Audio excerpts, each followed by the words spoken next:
What's up, guys? Welcome back to the channel and welcome to the reaction / review of Backlash from last night. 5-match card, as is the norm.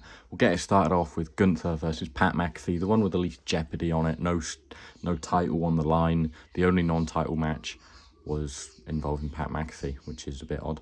It was all right. It was about as good as you could expect it to be. Pat McAfee gave Gunther a better match than your World Heavyweight Champion Jey Uso, which is a bit of an indictment on him, isn't it? But yeah, it was all right. It was about as good as it could have been, especially with Gunther winning. That's about as good as you could have asked for, really, and no shenanigans with Goldberg interfering or stuff like that. Michael Cole got involved, nearly got McAfee the win, holding Gunther's feet down. I thought he might have had him there. Nearly got a power bomb for getting involved with it, but no, he did in fact choke him out like he did a few weeks ago. So Gunther goes on. I mean, he was supposed to be suspended and now he's fighting. I don't know if he's going to leave now for a while or what's going to happen, and if Pat's going to still be around, who knows. But yeah, that's that one. Next we'll get into the women's Intercontinental title match for Becky Lynch versus Lyra Valkyria. Obviously, Lyra successfully retained her title, which I was very happy about, via a roll-up, which saw Becky Lynch then attack her after the bell. But I'm very glad that Lyra won it. Like I said in my predictions, I think you can better elevate the title by elevating the champion. You don't have to put a big star, put the title on a big star. You can just elevate the champion by having them beat a big star, and that's what they did. I'm glad to see Becky didn't go over, because she doesn't need it, and it's not like she's lost anything from the match. It's now an ongoing story that she's 0-2 against Lyra. She beat her for the NXT Women's title a few years ago, and I'm sure Lyra will be in and about the world title scene in coming years, and they'll probably have a third match. She might beat Becky for the title, or she might have her first defense against Becky. You don't know. Becky could potentially dethrone her as a face, although I don't really see Lyra being much of a heel. But yeah, that match is definitely something we could continue to see going forward.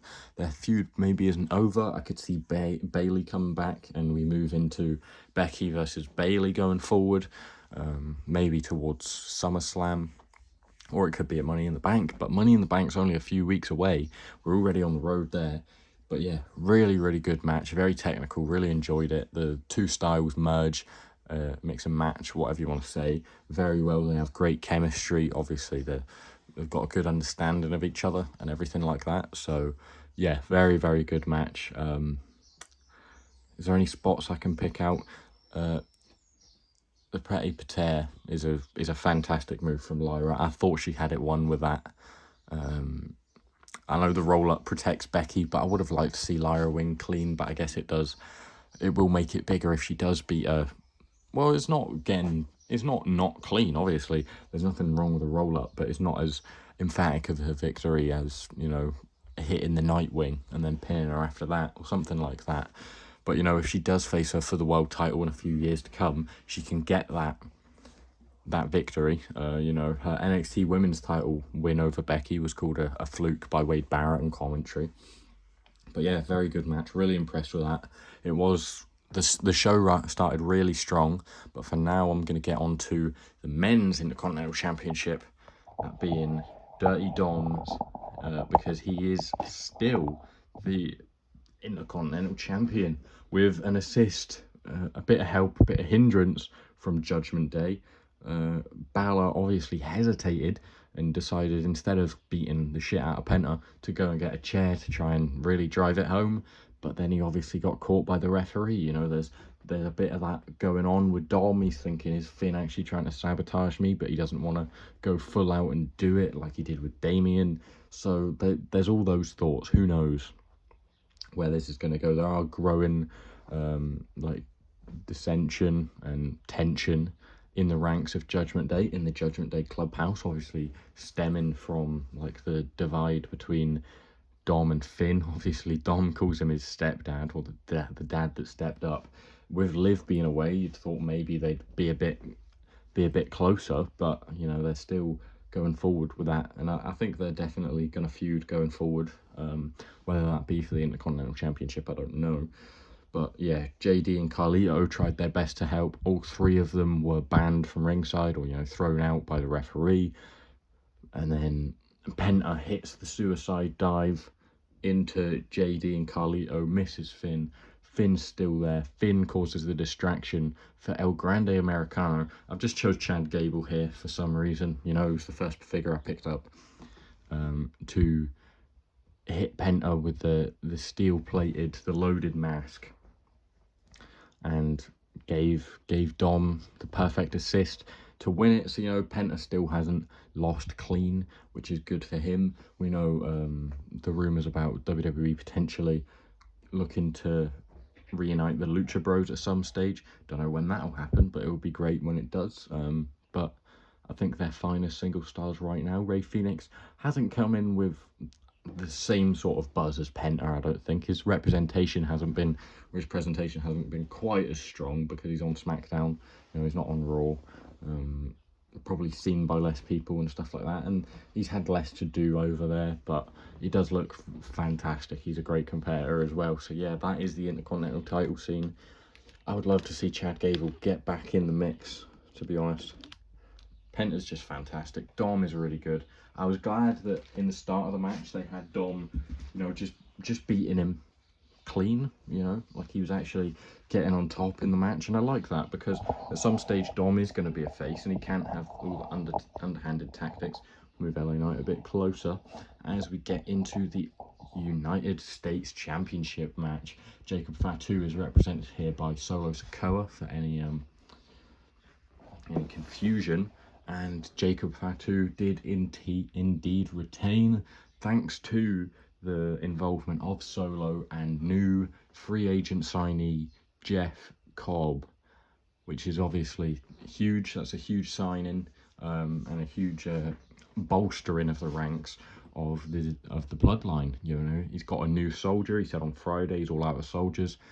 Jeff Cobb might be the next one. We've already seen the tension between Solo and Jacob. There's a bit between Jacob and Jeff Cobb instantly.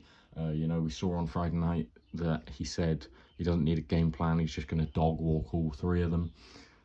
And he did, until a point when, you know, we saw obviously Damien and Drew went out into the crowd, and that gnarly south of heaven through the tables, which apparently Drew just hit his head on. He didn't hit the table, he just hit the floor, the concrete below, which could not have been nice. So yeah, we obviously saw the continuation of that feud. Drew had it won with a Claymore on LA Knight, and then Damien pulled him out. So we saw the two sort of main feuds of the match, breaking it down, and there was that great sequence of Swanton by Jacob, BFT on him by LA Knight, South of Heaven, and then the Claymore to Priest. Priest knocks over into the pin, and Drew had to save it. That to be honest, I would have been fine with Damien winning it by that. You know, I think that would have been a great way to protect everyone in the match, although it would have been quite soon and like cut it off early. But that would have been a great finish, to be honest. You know, I like finishes like that. I've always liked when people sort of just fall over, like they can't continue, like, you know, what Shawn Michaels used to do with Sweet Chin Music. But yeah, big fan of that. LA Knight is fantastic in multi-man matches. You know, in the Royal Rumble Fatal 4-Way, him, AJ, Randy, and Roman a couple years ago, I thought he was fantastic in that. He started off the match very strong. The double elbow he hit on Jacob was very nice. I really liked the first one being, you know, when he was still standing up and he's on the way down. That was great. So yeah, we had the sort of, obviously the kip up from McIntyre that he does. We had the sort of kip up German suplex on the top rope, which was really nice. And then obviously, as Damien and Drew are laid out, LA Knight has Jacob on the announce table ready to go through it via that elbow again. Solo drags him off. LA Knight goes for Solo. Jeff Cobb wipes him out. He flattens him against the turnbuckle, or the post, and the ring post. And then Jacob comes to. He doesn't look happy, but he capitalizes on it with the with the moonsault. Fantastic moonsault. He should not be able to move like that. He's just an incredible athlete. 1, 2, 3, Jacob retains. Nothing wrong with that for me. Loved it. Thought it was a great match. I thought, generally speaking, the whole night was very good. That was a great start. Becky versus Lyra was phenomenal. I thought it really kept me interested the entire time. Very technical, but you know, it wasn't boring. It just flowed really well. I thought the whole night flowed really well. You know, the 5-match cards are quite short. They sort of fly by, but I enjoyed it. The Intercontinental title match was very interesting. McAfee Gunther was what it was, you know. We knew what it was going to be. Not a wrestling classic, but it was okay, you know. And then into the last match of the night, which a lot of people thought would be shit, me included, because this match wasn't great in their primes, and how both of these guys are like nearly 50, so what can you do, really? What can you do? I wasn't expecting it to be a barnstormer. I was hoping it would be. I wasn't expecting it to be anything like that, really. But I really enjoyed it. I thought it was a good match. It was a fun one. You know, they can't go great. I did like the trade-in headlocks, to be honest. I think that's sort of like a bit of a joke between, you know, they used to get no more headlock chance because Randy's sort of that methodical style. You know, that was mentioned like 3 minutes into the match. But I enjoyed that part of the match. I thought they moved into, you know, there's a lot of RKOs, there was a lot of FUs, but all very good. Randy even hit an FU onto the announce table, which they just don't break anymore. He hit one through a table. He got a 12 count on John with the ref down, and then another ref comes out, and then that ref goes down. I wish we would stop seeing those spots, because the ref stuff in the Becky Lyra match was really good. I really liked that. How she, you know, she intercepts the chair, and then Becky, being the heel, goes for the turnbuckle next, and then Jessica Carr spots the turnbuckle, which is, I don't think I've ever seen that before. That was pretty great, where she tried to put that on, and then you think, oh, false finish, Lyra's going to get beat there, but she actually managed to get through it. So, but yeah, the ref bumps are getting a lot, you know, especially in world title matches. I would much rather Cena was a heel, and you know, he was just dominant still. Obviously he can't wrestle the same, so I understand why he needs to have that sort of stuff, but I think especially when he moves into being a face, which I think we can start to see now, he should definitely be more dominant. He should be more dominant, really, shouldn't he? No more ref bumps, no more taking advantage of stuff like that. And when Randy went for the punt kick, he was intercepted by R-Truth, who apparently they're thinking about putting against Cena at Saturday night's main event against his childhood hero, which is interesting to say the least. Logan Paul versus Jey Uso, and John Cena versus R-Truth. What year are we in? Is this real life? Is this the WWE? Pretty weird, pretty random, pretty wild. But yeah, Cena retains, no complaints there. It was a fun match, you know. It was what you could expect. It was better than you could expect, really. It wasn't too boring. They lent into it being more of a fun match than their old style of match, and I think that's what it needed to be. Cena retains, cut a promo that said nothing. I'm not in love with Cena as a heel, you know. It's not great. They've not really went into any depth about why, other than he's just turned on the fans because they were never with him, which I'm not big on. We saw him get a little bit emotional at the end, which seems like the start of maybe his face run. I don't know how long he's going to hold the title to. Money in the Bank, I guess he could be cashed in on after Money in the Bank, but who knows? Who wins the Money in the Bank? I would love it to be Mello or Andrade or Aleister Black or LA Knight. Give it to LA Knight. You know, there's so many. Finn Balor even. Finn Balor could be. But then I feel like if it was Finn Balor, they would just feed him to Dom. Well, they wouldn't feed him to Dom, but they'd use the briefcase on the IC title, and I've got no interest in that. But yeah, there's a lot to come out of this. The pop for Randy was fantastic, obviously in his hometown. So yeah, good card all round. I enjoyed it. I'd give it a 3.5, 4 star. You know, it wasn't spectacular, but it wasn't bad at all. It was a really good card. I thought flowed nicely, as I said. So yeah, no complaints from me really. Other than Pat McAfee being on the card. You know, tag titles could have been on there, or a women's title could have been on there.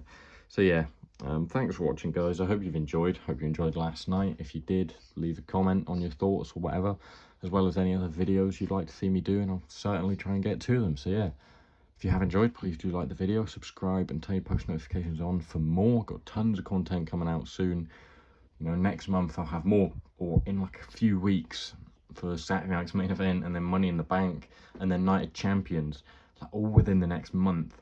All pay-per-view predictions, pay-per-view reactions. I've got Dead Man's Deliveries, figure flipping, Wrestle Crate review, Let's Talk Wrestling, and the PIC-FED is coming soon. The draft is coming soon. Who lands on Raw? Who lands on SmackDown? You're going to have to find out. Hopefully that'll come out Tuesday. So yeah, thank you guys for watching. I hope you've enjoyed, and I'll see you next time.